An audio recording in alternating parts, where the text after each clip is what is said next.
Assalamualaikum warahmatullahi wabarakatuh. Saya Rindi Oktaviani, mahasiswa PPG Guru Tertentu Piloting Tahap 2 Universitas Sanata Dharma. Pada kesempatan kali ini, saya akan menyampaikan pemahaman saya mengenai konsep CRT atau Culturally Responsive Teaching. Selamat mendengarkan. Culturally Responsive Teaching atau CRT merupakan pendekatan yang mengintegrasi kebiasaan, karakteristik, pengalaman, dan perspektif peserta didik sebagai alat untuk pembelajaran yang lebih baik. Pendekatan CRT menjadi cara untuk membekali guru dalam mengajar peserta didik di lingkungan yang berlatar belakang budaya berbeda. Langkah-langkah pembelajaran CRT. Yang pertama adalah identitas diri peserta didik, di mana peserta didik diajak untuk mengenal identitas budayanya yang berkaitan dengan materi yang disampaikan. Hal tersebut dapat berupa pertanyaan pemantik maupun tes diagnostik.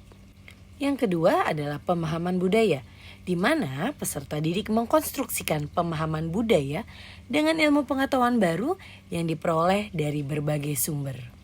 Yang ketiga, kolaborasi, di mana peserta didik bekerja sama dalam kelompok untuk membahas konsep dan perspektif budaya. Yang keempat, berpikir kritis untuk refleksi. Peserta didik membandingkan hasil diskusi dengan teori yang ada. Yang kelima adalah konstruktif transformatif. Peserta didik menyampaikan pemahaman mereka melalui sebuah proyek.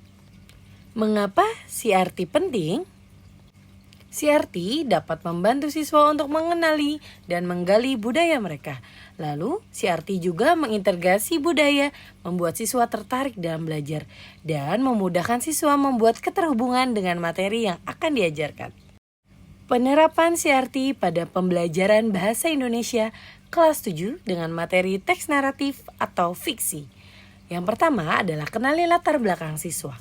Saya memberikan tes diagnostik untuk awal pembelajaran dengan pertanyaan mengajak siswa menyebutkan asal daerah mereka dan mengajak mereka untuk menyebutkan cerita rakyat yang berasal dari daerah mereka, serta meminta mereka untuk membuat gambar untuk penentuan kelompok belajar.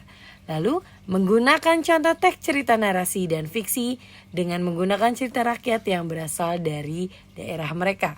Selanjutnya, kaitkan materi dengan cerita teks narasi atau fantasi. Mengajak siswa untuk mencari tahu cerita rakyat yang berasal dari daerah mereka. Lalu mereka membacanya dan mengaitkannya dengan penokohan, alur, tema, dan juga amanat dalam cerita. Tugas akhir, saya meminta mereka untuk membuat komik dari cerita rakyat daerah mereka, sesuai dengan kemampuan kelompok mereka. Selanjutnya, gunakan bahan ajar yang multikultural. Saya memilih menggunakan materi visual dan membuat komik dengan teks cerita fiktif atau naratif sesuai dengan cerita rakyat asal peserta didik. Aktivitas kolaboratif.